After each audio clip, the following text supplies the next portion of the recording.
যে হ্যালো বন্ধুরা, এই যে 3,000 টাকা তুলে নিয়ে আসলাম সবে ব্যাংক থেকে। কালকে বিকালবেলায় ঢুকেছে।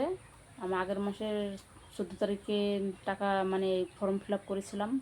ফার্স্টে করেছিলাম অঞ্চলে, তারপরে অনলাইনে, তারপরে আবার বিডিও অফিসে জমা দিয়েছিলাম। কিন্তু আমাদের ডাউট হয়েছিল যে আমাদের টাকা দেবে কি না। হ্যাঁ, যখন অনলাইনে তারপরে এখানে ওখানে আমাদের একটু, আমরা সবাই তো আমরা একটু হয়রানি হয়েছি, আমাদের কষ্ট হয়েছে।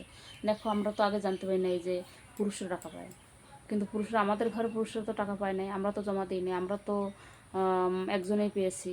তার কিছু কিছু মানুষ আছে সিটিংবাজি করেছে, এদের জন্য আমাদের এতটা কষ্ট হয়েছে, এতটাই হয়েছে।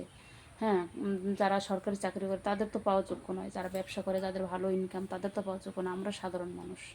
হ্যাঁ, তাদের তো অভাব নেই, তারা সরকারি একটা মাইনা পায়। তারপরে যারা বড় বড় ব্যবসা করে তাদের তো মানে এটা প্রয়োজন পড়ে না, এটা তো সাধারণ মানুষের জন্য। তাই কিছু কিছু মানুষ আছে, তোমরা এত গালিগালাজ, এত মানে বাজে ব্যবহার করেছো। শুভেন্দুকে ঝাঁটা দিতে হয়, জুতো দিয়ে দিতে হবে, এটা করতে হবে সেটা করতে হবে। সে যখন বলেছে সে দেবে, যখন মন্দা দিদি বলেছিল 500 টাকা থেকে 1,000 টাকা 1,500 টাকা একবারও তো মিট চায় না, তাহলে একটু সময় দিতে হয়। আমাদের দেখো স্বাধীন দিয়েছে, কিন্তু এতটা আমাদের বাড়াবাড়ি করা উচিত নয়। আমাদের মানে কিছু কিছু মানুষ আছে দেখেছি, মানে অতিরিক্ত বলেছে। আমরাও বলতে পারতাম, কিন্তু একটা মান সম্মান যদি মানুষের না থাকে, আমি বলি আমার ভাবতে হবে যে আমি কতটা বলছি। ঠিক আছে, এটা নিজের মান সম্মান নিজের কাছে।